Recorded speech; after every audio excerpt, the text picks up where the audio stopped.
All right, guys, Mr. Antonucci here. And in this video, I want to talk to you about transformations of the square root function. All right, mathletes, let's get into this. So the first thing I want to do is share my screen and look at some Desmos stuff here. So let's go back to the home screen here. So if you look at the graph of the square root function right here, boopity boop. This is the square root function. Its natural domain is, the domain is going to be x greater than,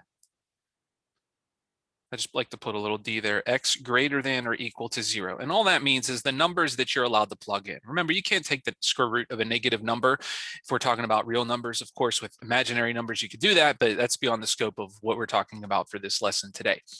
The range is the possible set of y values. And if you look at the graph, the range starts at a y value of 0, and the y values continue to increase. So the range will be greater than or equal to 0 also.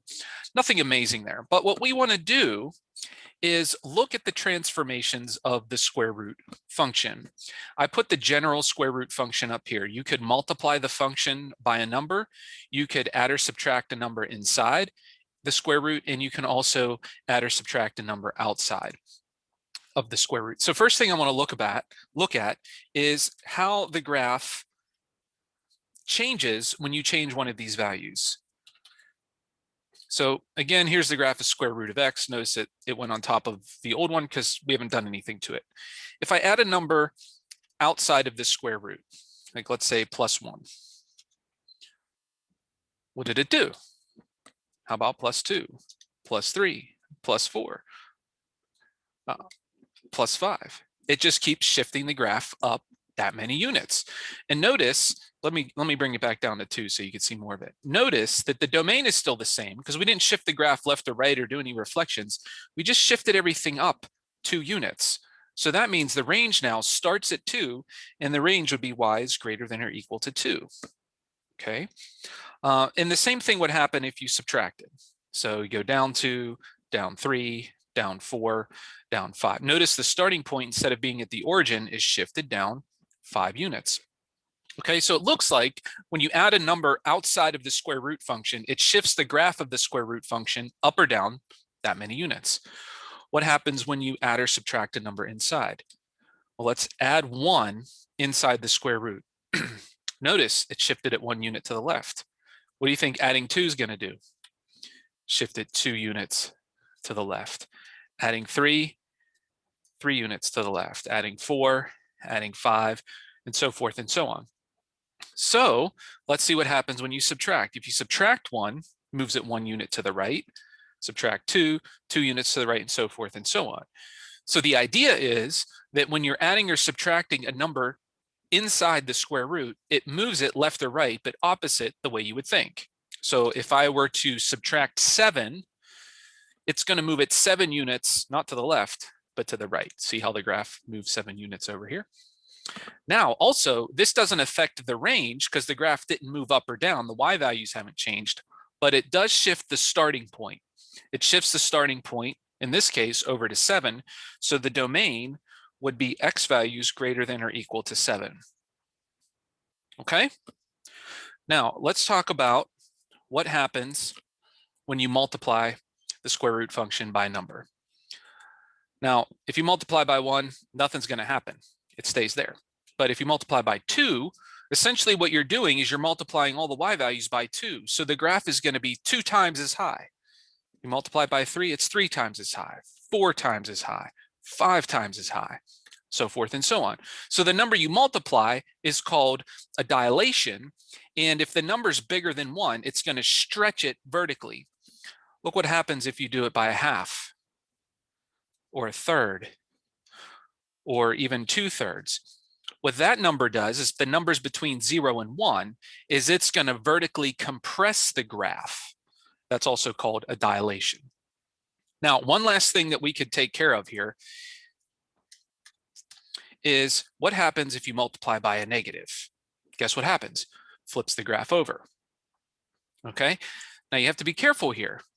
If you multiply by a negative, it flips the whole graph over. So the domain in this case is still going to be x greater than or equal to 0, but the y values are all flipped over, so those are going to be less than or equal to 0. Okay.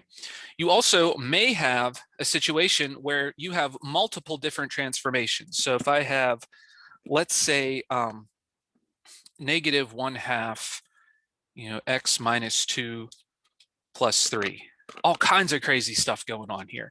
But how I like to do them is if I plugged a number in for x and followed the order of operations, what would I do? And that's the order that I follow the transformations. The -2 is going to shift the graph over 2 units to the right, square root that, and then the 1/2 is going to vertically compress it. The negative is going to flip it over. And then finally, you'd add 3 and it shifts everything up. And if you think about this, this is the original red graph shifted over 2 units, compressed half as big, flipped over, and then shifted up 3 units.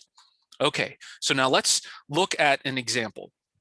I want to compare the graph of f of x equals -4 times the square root of x minus 3 plus 2 to the parent graph, list all the transformations, state the domain and range. So if I plug a number in for x, that's how I start the transformations. What's the first thing you would do? You'd subtract 3. What's that going to do? It's going to shift the graph 3 units to the right. So 3 units, let me switch to a better color here. 3 units to the right. And then you would take the square root and multiply by -4. That -4 is going to do 2 things. It's going to vertically stretch it, and it's going to reflect over the x-axis. And then the last thing that would happen is the +2. That's going to shift everything up 2 units. So that's going to be 2 units up.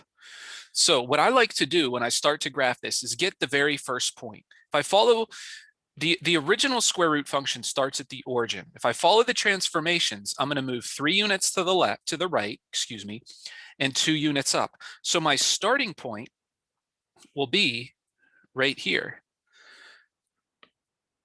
So I know that my domain is going to be x greater than or equal to 3, and then the range, okay, it's going to be in terms of y. Now think about this.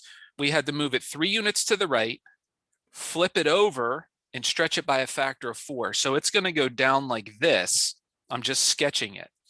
So that flips the whole range over to make it y less than or equal to 2. And again, it's 2 because I shifted the whole graph up 2 units.